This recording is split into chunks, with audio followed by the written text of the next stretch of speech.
সব জিন এক নয়, কেউ আগুনের, কেউ ছায়া, কেউ পবিত্র আর কেউ হারাম। কিন্তু কিছু জিন আছে যারা জন্ম থেকেই খুনি। তারা মানুষকে পছন্দ করে না, ভালোবাসে ছলনা, প্রতারণা আর মৃত্যু। আজ আমি বলবো এমন এক ভয়ঙ্কর কারিন জিনের গল্প, যে তার মানুষের ছায়ার মতোই থেকেছে পাশে, কিন্তু শেষ পর্যন্ত নিয়ে গেছে মৃত্যুর দ্বারে। আসসালামু আলাইকুম, আমি জাকারিয়া। আপনারা শুনছেন ভূতের বাক্স। আশা করি আপনারা সুস্থ এবং ভালো আছেন। আলহামদুলিল্লাহ, আমিও ভালো আছি। তাহলে চলুন আর সময় নষ্ট করব না, এখন শুনবেন কারিন জিনের একটি কাহিনী। গল্প কারিন জিন। আমার নাম মাহতাব।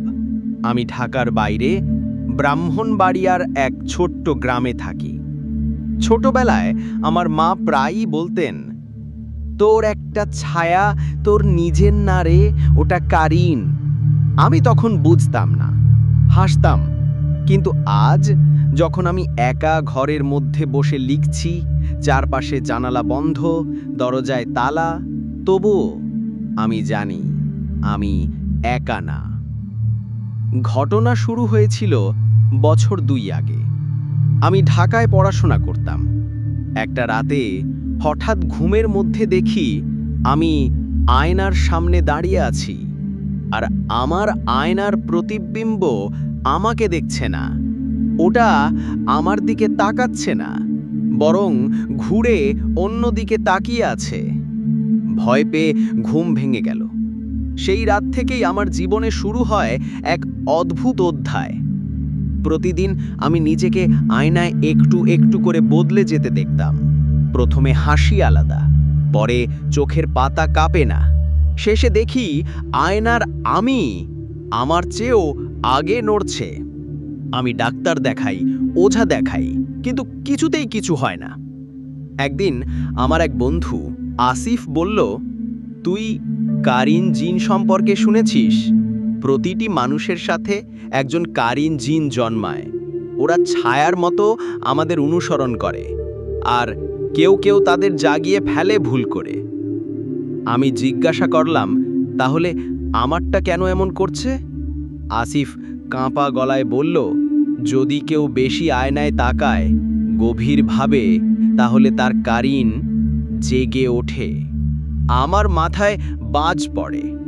তারপর এক রাতে আমি আয়নার সামনে বসেছিলাম। হঠাৎ লোডশেডিং।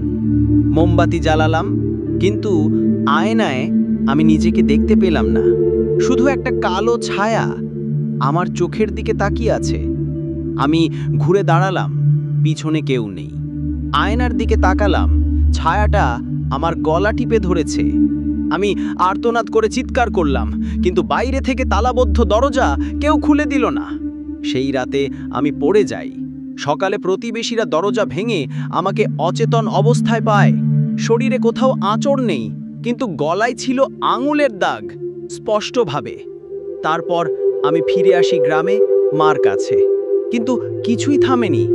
এবার সে শুধু আয়নায় না, রাতের বেলায় আমার পাশে বসে থাকে, ফিসফিস করে, আমি তোর আসল রূপ, তোকে আমি নেব। আমার মা একজন বুড়ো হুজুরকে আনলেন। তিনি এসে বললেন, ওর কারিন জাগ্রত, আর এরা এমন হয় যখন মানুষ বেশি পাপ করে অথবা আয়নার সামনে বেশি সময় থাকে। এখন শুধু কোরআনের আয়াত, দোয়া এবং 3 রাতের রুকিয়ার মাধ্যমে ওকে কাবু করা যাবে।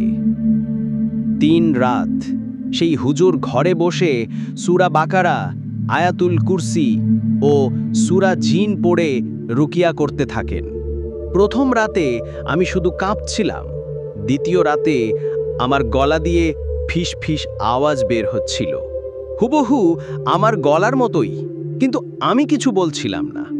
তৃতীয় রাতে হুজুরের কণ্ঠে যখন তিনি বললেন, ফা ইন তাওয়াল্লাউ ফাকুল হাসবিয়াল্লাহু লা ইলাহা ইল্লাহু, তখন আমার শরীর হঠাৎ শীতল হয়ে গেল। আর আমি দেখলাম জানালার ওপাশে দাঁড়িয়ে আছে সেই ছায়ামূর্তি। আমারই মুখ, কিন্তু চোখ নেই, কেবল কালো ফাঁপা গহ্বর। হুজুর বললেন, তোর কারিন এখন দুর্বল। আয়নার সামনে যাবি না, 40 দিন কোরআনের দোয়ার মাঝে থাকবি, তাহলেই তুই বাঁচবি। আমি এখনো বেঁচে আছি, কিন্তু আয়নায় তাকাই না, কারণ আমি জানি সে এখনো আছে আমার পাশে, আমার ছায়ার মাঝে। সাবস্ক্রাইব করতে ভুলবেন না ভূতের বাক্স দ্য ঘোস্ট স্টোরিজ চ্যানেলটি। প্রতি রাত 9টায় নতুন ভয়ঙ্কর ভিডিও। গল্পটি কেমন ছিল জানাতে ভুলবেন না কিন্তু। এখন শুনবেন। ঘটনাটি ঘটে খুলনার একটি প্রত্যন্ত গ্রামে, সুলতানপুর। গ্রামটি ছোট, কিন্তু সেখানে ঘটেছে এমন এক কাণ্ড যা আজও লোকে মুখে মুখে বলে। আসসালামু আলাইকুম, আমি জাকারিয়া। আপনারা শুনছেন ভূতের বাক্স। আশা করি আপনারা সুস্থ এবং ভালো আছেন। আলহামদুলিল্লাহ, আমিও ভালো আছি। তাহলে চলুন আর সময় নষ্ট করব না। এখন শুনবেন কারিন জিনের একটি কাহিনী। কয়েক বছর আগে গ্রামে একটা আত্মহত্যার ঘটনা ঘটে। এক মেয়ে, নাম রুমানা, 17 বছরের মেয়ে, গলায় ফাঁস দিয়ে আত্মহত্যা করে তার নিজ ঘরে। কারণ ছিল অজানো। কেউ বলে প্রেম, কেউ বলে পিতার অত্যাচার। তবে ঘটনাটা এখানেই থেমে যায়নি। রুমানা আত্মহত্যার পরে অনেকেই বলেছে রাতে তারা মেয়েটাকে দেখতে পেত। কেউ দেখে বারান্দায় দাঁড়িয়ে, কেউ দেখে পুকুর পাড়ে কাঁদছে। কিন্তু একদিন রুমানার আত্মহত্যার 40 দিন পর গ্রামে হাজির হয় এক নতুন মুখ। নাম জগন্নাথ তান্ত্রিক। জগন্নাথ হঠাৎ এসে গ্রামের এক পুরনো শ্মশানের পাশে ঘর বানায় এবং তার কথা প্রচার হয় যে তান্ত্রিক জগন্নাথ ভূত পিশাচ জিন তাড়াতে ওষুধ তাবিজ দেন। জগন্নাথ জানত রুমানার আত্মা তো চলে গেছে, কিন্তু তার কারিন জিন রয়ে গেছে। কারিন জিন এমন এক সত্তা যে জন্ম থেকে এক মানুষের সঙ্গী। আত্মহত্যার পর সেই কারিন হয়তো উন্মাদ অথবা কোনো তান্ত্রিকের হাতে বন্দী। জগন্নাথ এক বিশেষ মন্ত্র ব্যবহার করে। সূর্যাস্তের ঠিক পর শ্মশানে দাঁড়িয়ে পচা রক্ত এবং মেয়ের একটি পুরনো চুড়ি, কাপড়, কবর খুঁড়ে তার শরীরের হাড় দিয়ে কাইদাহ নামক এক ভূতবন্দী বৃত্ত তৈরি করে। তারপর 7টি আয়াত উল্টো করে পড়ে যে জিন রাকিন লা তাহরাব আসির আতকা। সে বৃত্তে এসে আটকে পড়ে রোমানার কারিন। এই কারিন ছিল এক ভয়ঙ্কর ছায়া। তার চেহারা স্পষ্ট না, কিন্তু মেয়েটার ভয়াবহ আত্মহত্যার স্মৃতি বয়ে বেড়ায়। এরপর শুরু হয় তান্ত্রিকের ব্যবসা। রাতের বেলা নির্দিষ্ট লোকদের বাড়ির আশপাশে সেই কারিনকে পাঠিয়ে ভয় দেখায়।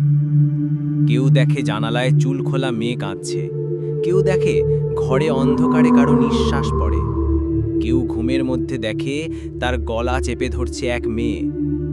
পরদিন ভয়ে ভয়ে তারা আসে তান্ত্রিকের কাছে। তান্ত্রিক তখন কিছু গুঞ্জন শব্দে ফু দিয়ে, পানি পড়ে দিয়ে তাবিজ বেঁধে বলে, কালো জিনের ছায়া ছিল, তাড়িয়ে দিয়েছি।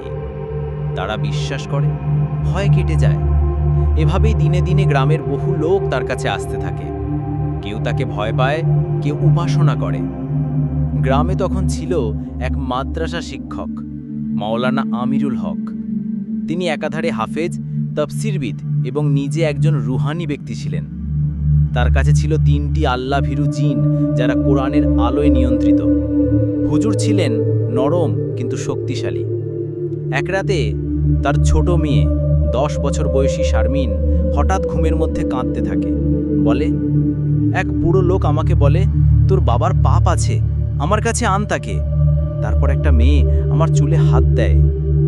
হুজুর ভয় পাননি, বরং তিনি কোরআনের সূরা জিন পড়ে মেয়ের শরীর ঝাড়েন এবং নিজের পালিত জিন জাবিরকে বলেন, এই ভয় কার কাজ? জাবির জানায়, হুজুর, এই ভয় কোনো শয়তান জিনের কাজ নয়, এটি এক কারিন জিন যাকে এক তান্ত্রিক বন্দী করে ব্যবহার করছে। জিনিসটা রুমানা নামের এক মৃত মেয়ের কারিন। সে এখন শৃঙ্খলিত আর নিয়ন্ত্রণ করছে জগন্নাথ নামে এক ধূর্ত প্রতারক। পরদিন সকালে হুজুর নিজে ছুটে যান জগন্নাথের ঘরে। তিনি গিয়ে বলেন, তুমি ভয় দিয়ে ব্যবসা করছো, তাই না? তান্ত্রিক গম্ভীর হয়ে বলে, আমি তান্ত্রিক, ভয় দূর করি। হুজুর হেসে বলেন, তুমি ভয় তৈরি করো, তারপর তার সমাধান বিক্রি করো। এরপর তিনি নিজের 3 জিন দিয়ে সেই শ্মশানের কারিন বৃত্ত ভেঙে দেন, আর রুমানার কারিন জিন মুক্ত হয়। তখন সেই কারিন কাঁদতে কাঁদতে বলে, আমি শুধু ওর বসে ছিলাম, আমি আর কারো ক্ষতি করতে চাই না। গোটা গ্রামে খবর ছড়ায়। হুজুর গ্রামবাসীদের ডেকে এনে সব বলে দেন। জগন্নাথকে গ্রাম থেকে তাড়িয়ে দেওয়া হয়। কেউ কেউ বলে সে নাকি এরপর পাগল হয়ে গেছে, কেউ বলে এক রাতে সে নিজেই অদৃশ্য হয়ে যায়, শুধু এক ছায়া রেখে যায় তার ঘরে। কারিন জিন কেউ ভয় পায় না, কিন্তু তান্ত্রিকেরা তাকে ভয় বানিয়ে তোলে। ভয়ের ব্যবসা যখন ধর্মের মুখোশ পড়ে আসে, তখন সেটাই হয় সবচেয়ে বড় প্রতারণা।